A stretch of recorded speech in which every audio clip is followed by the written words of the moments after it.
नमस्कार मंडळी, मी शीतल आणि मी सुरेश. आम्ही दोघं ब्रँड शेतकरी या YouTube चॅनलवरती तुमचं पुन्हा एकदा एका नवीन व्हिडिओमध्ये मनापासून स्वागत करतो.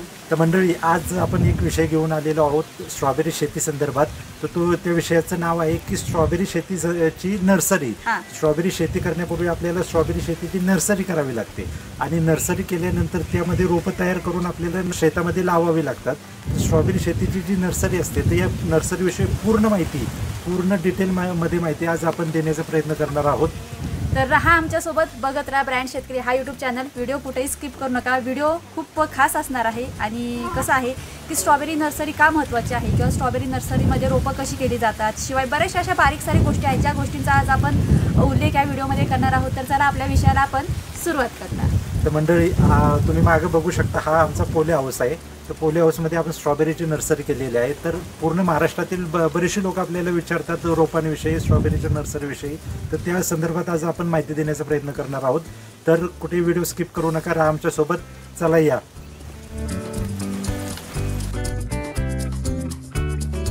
तर मंडळी, ही आहे आपली नर्सरी. या नर्सरीमध्ये आपण एकूण मदर प्लांट स्ट्रॉबेरीचे 350 लावलेले आहे. आता मंडळी, नर्सरी म्हणजे काय तर हे मी तुम्हाला थोडक्यात सांगते. आता मंडळी, तुम्ही सगळे शेतकरी आहात, तुम्हाला माहीतच असेल की रोपवाटिका किंवा नर्सरी म्हणजे काय. तर ज्या शेतामध्ये आपल्याला कुठल्या तरी रोपांची लागवड करायची आहे, त्या लागवड करण्यासाठी जी रोपं लागतात, ती रोपं तयार करण्यासाठी जी रोपवाटिका असते तिला नर्सरी म्हणतात. तर आता ही आपली रोपवाटिका आहे, म्हणजेच नर्सरी आहे. तर याच्यामध्ये आता स्ट्रॉबेरीचे मदर प्लांट आहे. त्या मदर प्लांटची ग्रोथ बघा, 1 नंबर झालेली आहे. सगळी झाडं म्हणजे ही सगळी रोपं अशी एकदम हिरवीगार झालेली आहेत आणि यांनी आता रनर वगैरे टाकलेले आहेत. आता मंडळी, दुसरी गोष्ट अशी की रोपवाटिकेमध्ये आपण अनेक प्रकारची रोपं तयार करू शकतो आणि तीच रोपं आपल्या शेतामध्ये आपण लावू शकतो. आता त्यात एक गोष्ट अशी फायद्याची होते की रोपवाटिकेमधून आपल्याला रोपं ही निरोगी मिळतात. मंडळी, आपल्या शेतामध्ये जर निरोगी रोपं लावायची असतील, जर आपल्याला योग्य उत्पादन, चांगले उत्पादन शेतामध्ये घ्यायचं असेल, तर नर्सरीतून घेतलेली रोपं जर आपण लावली तर त्याची ग्रोथ आपल्याला चांगली मिळते. परिणामी आपल्याला पीक फायदा करून देतं. जर त्याला व्यवस्थित रेट मिळाला तर नक्कीच त्याच्यातून आपल्याला फायदा होतो. तर नर्सरी ही अतिशय महत्त्वाची गोष्ट आहे आणि त्यामध्ये स्ट्रॉबेरीची नर्सरी ही जी कन्सेप्ट आहे, तर ही कन्सेप्ट मी तुम्हाला आज सांगण्याचा प्रयत्न करणार आहे.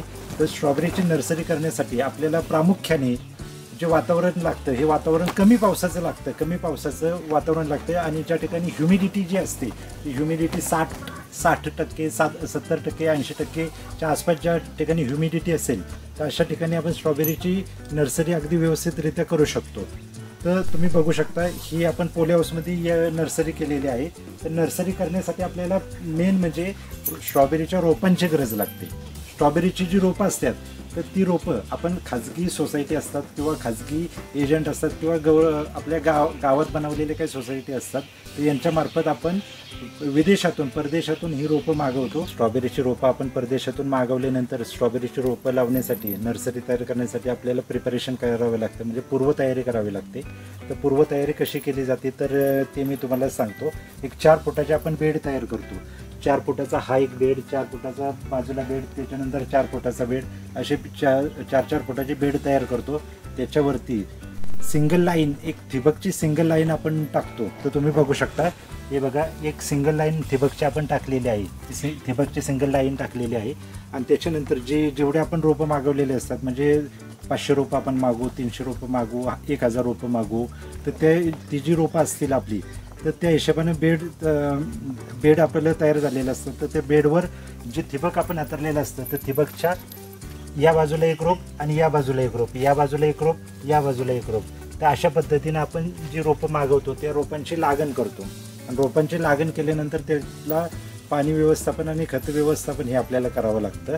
आणि त्यानंतर मग ही रोपं रनर टाकायला सुरुवात करतात. आता हे आहेत सगळे आपले संपूर्ण नर्सरीमध्ये स्ट्रॉबेरीचे मदर प्लांट. आता हे मदर प्लांट लावल्यापासून 1.5 महिना झालेला आहे. म्हणजे हे मदर प्लांट 21 दिवसाचे झाले की फुलं पडतात.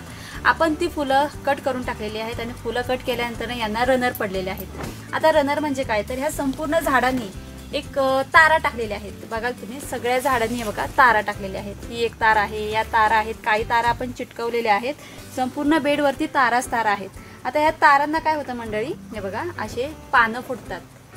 आणि हे पानं अशा एल्बो आकाराची झालीत की यांना इकडून बाहेरून मागच्या साईडून पांढऱ्या मुळ्या फुटतात।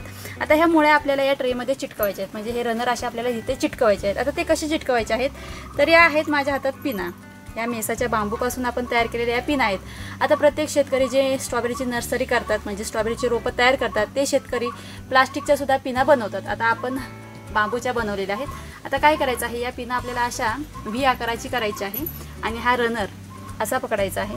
आता हा रनर इथे असा आपल्याला चिटकवायचा आहे। आता हे अशा प्रकारेच मी हे बाकीचे काही रनर चिटकवलेले आहेत।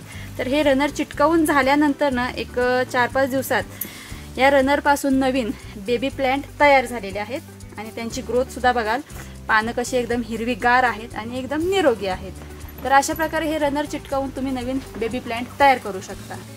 आपण काय केलेलं आहे की प्रत्येक बेडवरती कोकोपीटाने भरून ट्रे ठेवलेले आहेत। हे बघा, हे असे आपण ट्रे ठेवलेले आहेत, जेणेकरून आपल्याला उचलायला पण बरं आणि रनर चिटकवायला सुद्धा बरं पडतं। म्हणजे काय होतं की एक रनर चिटकवला असा की त्याला दुसरा रनर हा फुटत जातो। आता बघा, ह्या रनरला पांढरीशी मुळे आलेली आहे, शिवाय दुसरा रनर हा फोडा आलेला आहे। आता मातीच्या पिशव्या देखील भरल्या जातात, पण मातीमध्ये काय होतं मंडळी की फंगस असतं, त्याच्यामुळे मातीपेक्षा कोकोपीट आपल्याला परवडतं आणि फायदेशीर ठरतं, म्हणून आपण कोकोपीटात हे ट्रे भरलेले आहेत। नर्सरी म्हणलं की आपल्याला त्या नर्सरीमध्ये चांगल्या प्रतीची रोपं तयार करणं हे गरजेचं असतं आणि चांगल्या प्रतीची जर रोपं आपल्याला तयार करायची असतील तर त्या रोपांची काळजी घेणं ही खूप गरजेचं असतं। आता रोपांची काळजी घ्यायची म्हटलं तर ती कशापासून काळजी घ्यायची, तर जे फंगस आहे, बॅक्टेरिया आहे, ज्या किडी रस शोषक किडी आहेत त्यांच्यापासून काळजी घेणं गरजेचं आहे। आणि दुसरी गोष्ट अशी येते की जी आपण स्ट्रॉबेरीची नर्सरी करतो ते आपल्या स्ट्रॉबेरीला रनर पडतात, तर या पद्धतीचं हे काही रनर पडतात स्ट्रॉबेरीच्या नर्सरीला आपल्या। तर हे स्ट्रॉबेरीच्या नर्सरीचे जे रनर पडतात ते जमिनीला टच झाले की एक जमिनीमध्ये सॉईलमध्ये जो काही फंगस असतो तर त्याच्यामुळे काय होतं की रनर खराब होतात, रनरला ते बुरशीचा प्रादुर्भाव रनरवर होतो आणि ते रनर डॅमेज होतात, परिणामी झाडं खराब होतात। तर त्यासाठी आपल्याला काय करावं लागतं, जे आपले बेड आहेत, पॉली हाऊसमध्ये आपण हे नर्सरी केलेली आहे, तर हे जे बेड केलेले आहेत तर आपण बेडमध्ये एक अशी आयडिया करतो की बेडची जी झाडं आहेत ही झाडं सोडून इतर जी स्पेस आहे, इतर जी जागा आहे, तर त्या जागेवरती नेट, जे आपले ग्रीन नेट आहे ते ग्रीन नेट टाकून ती जागा पॅक करून घेतो। परिणामी काय होतं की आपल्याला त्या रोपांची क्वालिटी ही उत्तम क्वालिटी मेंटेन करता येते। जसं की आता जी रनर वगैरे निघतात तर हे रनर कुठेही मातीला टच होत नाहीत, त्यामुळे त्याच्यावरती फंगस किंवा इन्फेक्शनचा काही प्रादुर्भाव होत नाही। परिणामी आपण जी रोपं तयार करतो ती उत्कृष्ट क्वालिटीची 1 नंबर प्रतीची रोपं आपल्याला तयार होतात। तर यासाठी या अशा पद्धतीनं बेडमध्ये जी बिदवी असते याला आपण बिदवी म्हणतो, तर बिदवीमध्ये आपण ग्रीन नेट टाकून घेतो आणि त्याचा परिणाम काय होतो की आपल्याला आतमध्ये काम करतानाही सोपं जातं, गवताचा त्रास होत नाही, काय नाही, आणि रोपं जी आहेत आपली ती रोपं उत्तम क्वालिटीची आपल्याला मिळतात। आपण स्ट्रॉबेरीची लागण केली, स्ट्रॉबेरीच्या मदर प्लॅन्टची लागण केली, तर त्याच्यानंतर पुढचा भाग येतो की खत व्यवस्थापन आणि पाणी व्यवस्थापन। तर पाणी व्यवस्थापन करण्यासाठी आपल्याला जे ठिबक हातरलेलं असतं तर आपल्याला अगदी पाणी इतक्या कमी प्रमाणात सोडायचं की आपली जी जमीन आहे अशी ओलसर राहिली पाहिजे, आपल्या हाताला पाणी लागलं नाही पाहिजे, अशी ओलसर जमीन असली म्हणजे रोपांची ग्रोथ ही चांगली होते। आता हे झालं पाण्याचं नियोजन। आता यानंतर खताचं नियोजन येतं, तर खत नियोजनामध्ये आपल्याला स्ट्रॉबेरीला अगदी कमीत कमी नत्रयुक्त खतं देणं गरजेचं असतं। आता नत्रयुक्त पावसामध्ये ह्युमिडिटी जास्त असते, त्यामुळे जी झाडं असते ती मुळातच ह्युमिडिटी जास्त असल्यामुळे जमिनीतून नत्र भरपूर प्रमाणात शोषून घेतात, त्यामुळे नत्र जेवढं आपल्याला कमी देता येईल तेवढी रोपं आपली चांगली होतात आणि ताकदवर रोपं होतात। त्यामुळे नत्राचं प्रमाण ही रोपामध्ये कमी असावं असं आमचं पर्सनली मत आहे। तर त्यासाठी काय करावं लागतं की जी काही बरीचशी जीवाणुयुक्त खतं आहेत तर ती स्ट्रॉबेरीला दिलीत तर स्ट्रॉबेरीची ग्रोथ ही चांगली होते, जी पांढरी मुळं असते स्ट्रॉबेरीची त्याची वाढ ही चांगली होते। आणि त्याच्यानंतर नत्राचं प्रमाण कमी असलेली खतं जर आपण त्या रोपांना दिलीत तर चांगल्या प्रमाणात रनर वगैरे, अगदी मजबूत रनर वगैरे ही रोपं टाकतात आणि त्याच्यामुळे आपल्याला बराचसा फायदा होण्याची शक्यता असते।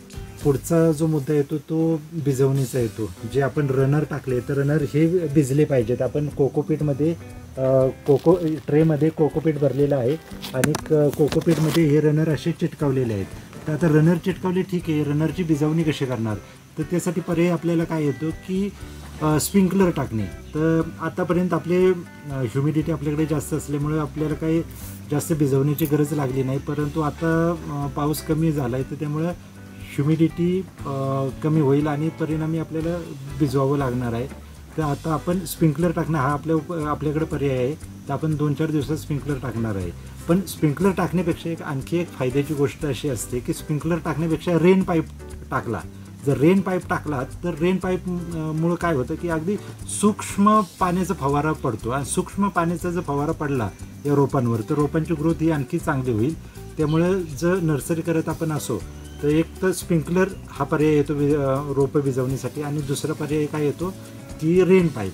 आता माझ्या मते रेन पाईप हा माझ्या पिकासाठी अगदी सुटेबल होईल. तर मी आता काही 2-3 दिवसातच रेन पाईपची फिटिंग या नर्सरीमध्ये करणार आहे. तर मंडळी आता या 2 बेडमध्ये भरपूर रनर पडलेले आहेत झाडांना.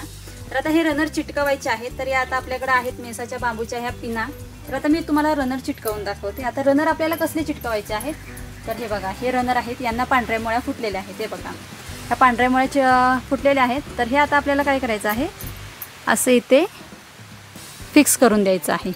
हे असं फिक्स केलं की हे झाड इथं तयार होणार, नवीन बेबी प्लॅन्ट. त्याचबरोबर हे बेबी प्लॅन्ट अजून एक तार सोडणार, जेणेकरून ही तार आपण पुढं चिटकवणार, म्हणजे तारला तार अशी फुटत जाते. आता बरेचसे रनर आहे, मी पटकन जरा चिटकवून घेते तुमच्यासमोरच.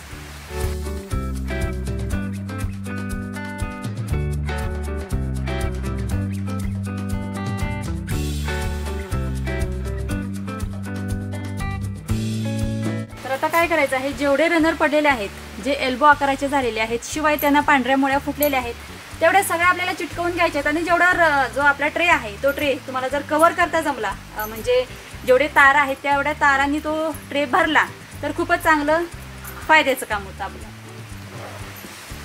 आता याला काही मुळ्या फुटलेल्या नाहीत आणि हा एल्बो आकाराचा झालेला नाहीये. आता याला मुळ्या फुटलेल्या आहेत.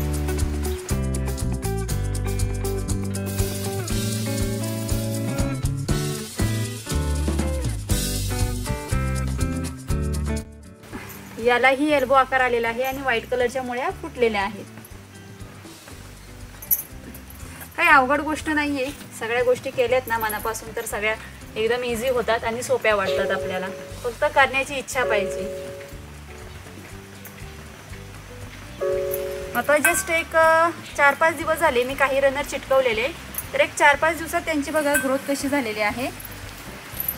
रनर चिटकवल्यानंतर ना ग्रोथ व्हायला वेळ लागत नाही, कारण की झाड जर तुमचं मजबूत असलं तर त्या झाडातून मिळणारे घटक या रनरांना, हे जे रनर आहेत त्या रनरांना मिळतात आणि ही झाडं लवकर ग्रोथ, म्हणजे झाडांची लवकर ग्रोथ होते.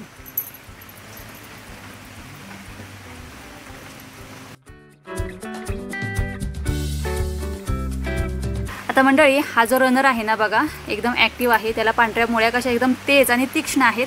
आता ही कशामुळे, तर आपलं पाण्याचं खताचं व्यवस्थापन अगदी व्यवस्थित असल्यामुळं त्याच्यातून मिळणारे जे घटक आहेत ते घटक या रनरला मिळते, म्हणून या रनरची ग्रोथ उत्तम आहे.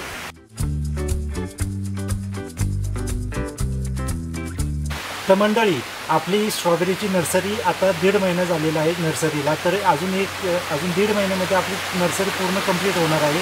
आता आपल्याला बरेचशी आपल्या स्ट्रॉबेरीची ग्रोथ चांगली आहे आणि चांगले रनर्स आपल्या स्ट्रॉबेरीला आलेले आहेत. तर 1.5 महिन्यामध्ये पूर्ण ट्रे आहेत, ते ट्रे आपले भरून जातील आणि आपली स्ट्रॉबेरीची रोपं तयार होतील. आणि स्ट्रॉबेरीची रोपं तयार झाल्यानंतर आपण स्ट्रॉबेरीची आपल्या शेतामध्ये लागण करणार आहोत. आणि आता मंडळी 1.5 महिन्यामध्ये आपली रोपं तर तयार होणारच आहेत. तर तुम्हाला जर स्ट्रॉबेरीची शेती करायची असेल, जर काही तुमचे प्रश्न असतील, काही तुम्हाला माहिती हवी असेल तर नक्कीच तुम्ही इंस्टाग्रामवरती माझी शीतल दानवले या नावानं ID आहे. त्याचबरोबर माझा मेल आहे shitaldanavle@gmail.com. त्याच्यावरती तुम्ही मेल करू शकता. आणि काही मेसेज असेल किंवा काही प्रश्न विचारायचे असतील तर शीतल दानवले इंस्टाग्राम ID वरती तुम्ही मेसेज करा. तिथं तुमचं नाव आणि मोबाईल नंबर सेंड करा. मला जसा वेळ भेटेल तसं मी तुम्हाला फोन करून रिप्लाय देण्याचा प्रयत्न करेल. आता आपण या स्ट्रॉबेरीच्या नर्सरी, म्हणजे या नर्सरीमध्ये आपण 3 प्रकारच्या व्हरायटी लावलेल्या आहेत, तर तेही तुम्हाला सांगायचं राहिलं. एक म्हणजे एक R1 व्हरायटी लावलेली आहे, दुसरी AD व्हरायटी लावलेली आहे आणि तिसरी V2 व्हरायटी लावलेली आहे. तर आता ही व्हरायटी म्हणजे आम्ही काय करतो की दरवर्षी नवीन नवीन व्हरायटी येतात ज्या मार्केटमध्ये, त्यांची लागण करतो आणि त्यांचा एक्सपिरियन्स, त्यांचा अनुभव काय, कुठल्या पिकातून आपल्याला काय शिकायला मिळतं, हा आम्ही एक्सपिरियन्स एक घेण्याचा प्रयत्न करत असतो. तर तुम्हाला जर स्ट्रॉबेरी शेती करायची असेल तर नक्कीच करा. काही जर मदत लागली तर आम्हाला तुम्ही कॉन्टॅक्ट करा, नक्कीच कॉन्टॅक्ट करा आणि तुमचा नंबर शेअर करा. मी तुम्हाला वेळ काढून कॉन्टॅक्ट करण्याचा प्रयत्न करेन. आणि व्हिडिओ कसा वाटला हे कमेंटमध्ये सांगा. जर तुम्हाला पटला असेल तर नक्कीच इतर शेतकऱ्यांपर्यंत हा व्हिडिओ शेअर करा. आणि जर काही माहिती हवी असेल तर नक्कीच तुम्ही आमच्याशी कॉन्टॅक्ट करा. आम्ही तुम्हाला माहिती देण्यासाठी सदैव तत्पर आहोतच. जर या व्हिडिओमध्ये काही चुकलं असेल तर लहान बहीण भाऊ समजून आम्हाला माफ करा आणि तुमचं प्रेम, सपोर्ट, सहकार्य सतत असंच आमच्या पाठीशी राहू द्या. तुमच्या कमेंटमुळं, तुमच्या सपोर्टमुळं आम्हाला रोज काही ना काहीतरी नवीन करण्यासाठी एक उत्साह मिळतो. शिवाय एक आनंद वाटतो की चला कोणतरी आहे जे आपले व्हिडिओ आवर्जून बघतं, आपल्याला कमेंट करतं, आपल्याला मेसेज करतं, तर छान वाटतं. त्याच्यामुळं सदैव अशीच तुमची साथ राहू द्या. लवकरच भेटूया. हे मदर प्लॅन्ट बेबी प्लॅन्टमध्ये रूपांतर झाल्यानंतर ही संपूर्ण नर्सरी कशी दिसते, जेव्हा भरगच्च भरली जाते, तर त्याचाही व्हिडिओ आपण घेऊन लवकरच येणार आहोत. तोपर्यंत काळजी घ्या. पाऊस आहे, आरोग्याला जपा आणि तुमचं प्रेम, सपोर्ट, सहकार्य सतत या चॅनलच्या पाठीशी राहू द्या. तोपर्यंत नमस्कार.